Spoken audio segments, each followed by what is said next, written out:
नागपूरच्या काटोलमधून अनिल देशमुखांना मवियातूनच आव्हान मिळण्याची शक्यता वर्तवली जाते।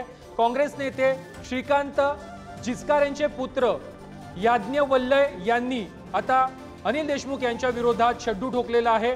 याज्ञवल्लय जिचकारांची गेल्या 3 वर्षांपासून काटोल मतदारसंघामध्ये तयारी सुरू आहे। काटोल विधानसभा मतदारसंघ मवियामध्ये अनिल देशमुख यांना मिळण्याची शक्यता वर्तवली जाते।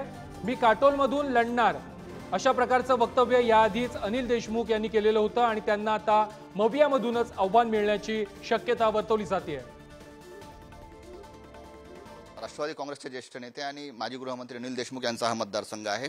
तुम्ही गेल्या अनेक दिवसांपासून अनेक महिन्यांपासून तिथे जनसंपर्क वाढवताय, काम करताय, लोकांशी भेटीगाठी घेताय, निवडणुकीची तयारी म्हणावी। हो, मी तिकडनं काटोल मतदारसंघातनं निवडणूक लढतोय। काही नेत्यांशी बोलणं झालेलं आहे किंवा काही आश्वासन मिळालेलं आहे की तुम्ही तुमच्याकडनं तयारी सुरू केली? मी जेव्हा तो पूर्ण क्षेत्र फिरलो तेव्हा मी पाहिलं की तिथे भरपूर गोष्टी आहेत करण्यालायक। त्या क्षेत्रात खूप काही गोष्टी करता येतात। तर आपण ठरवलं का तिकडनं आपण निवडणूक लढायची तयारी करायची। काटोल नरखेड विधानसभा मतदारसंघच का? आम्ही त्या मातीतले लोक आहे। आमचं मूळ गाव जे आहे ते आजनगाव आहे। बाबांची जन्मभूमी कर्मभूमी तो क्षेत्र आहे। तर आमची इच्छा आहे की त्या क्षेत्रासाठी काहीतरी करावं। मोठं नाव आहे, मोठं वलय आहे जिचकार, श्रीकांत जिचकार यांचं।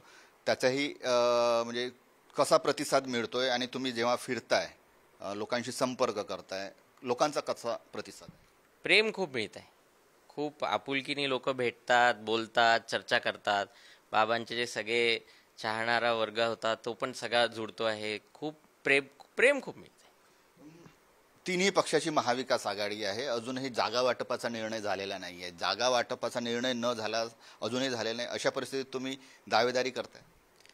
जी मला माहिती आली आहे ही सीट काँग्रेस पक्षाला सुटते। काँग्रेस सोडते म्हणजे काँग्रेससाठी हा मतदारसंघ आहे? काँग्रेससाठी काटोल मतदारसंघ सुटतोय। हा मतदारसंघ ज्येष्ठ नेते आहेत, माजी गृहमंत्री अनिल देशमुख यांच्या गेल्या अनेक वर्षांपासूनचा तिथे लोकप्रतिनिधी म्हणून प्रवास सुरू आहे। हो, पण जे आता मला लेटेस्ट जी माहिती आली आहे आतली की यावेळेस काटोल मतदारसंघात काँग्रेसला तिकीट मिळणार।